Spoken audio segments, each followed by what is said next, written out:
ଖାଇବା ବେଳେ ମାଛ ତରକାରୀ ହେଇନି ବୋଲି ପଚାରିଲା ପୁଅ।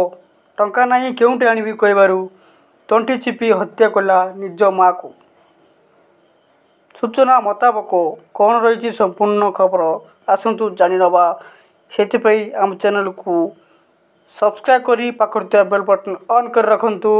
ଭିଡ଼ିଓକୁ ଲାଇକ୍ କରନ୍ତୁ, ଅନ୍ୟମାନଙ୍କୁ ସେୟାର କରନ୍ତୁ। ଏପରି ଦୁର୍ଘଟଣା ସମସ୍ତେ ଜାଣିବା ଦରକାର। ମା'ର ତଣ୍ଟି ଚିପି ହତ୍ୟା କଲା ମଦ୍ୟପ ପୁଅ।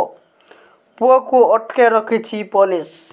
ବାଲେଶ୍ୱର ଜିଲ୍ଲା ସାମୁଳିଆ ଥାନା ଅନ୍ତର୍ଗତ କାଚପଡ଼ା ପଞ୍ଚାୟତ ତାଳପଦା ଗ୍ରାମରେ ଘଟିଛି ଏଭଳି ଅଭାବନୀୟ ଘଟଣା।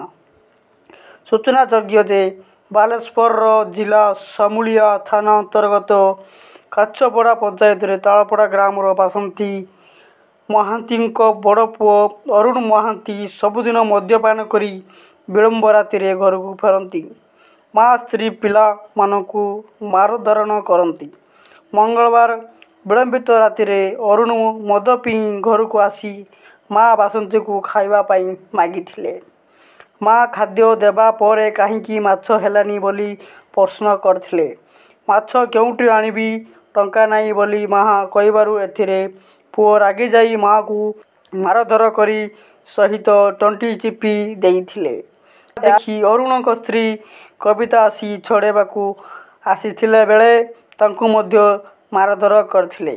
ତଣ୍ଟି ଚିପିବା ପରେ ମା ଅଚେତ ହୋଇ ତଳେ ପଡ଼ିଯାଇଥିଲା। ସ୍ଥାନୀୟ ଲୋକେ ଏମାନେ ଉଦ୍ଧାର କରି ପରେ ମେଡିକାଲ ନେଇଥିଲେ।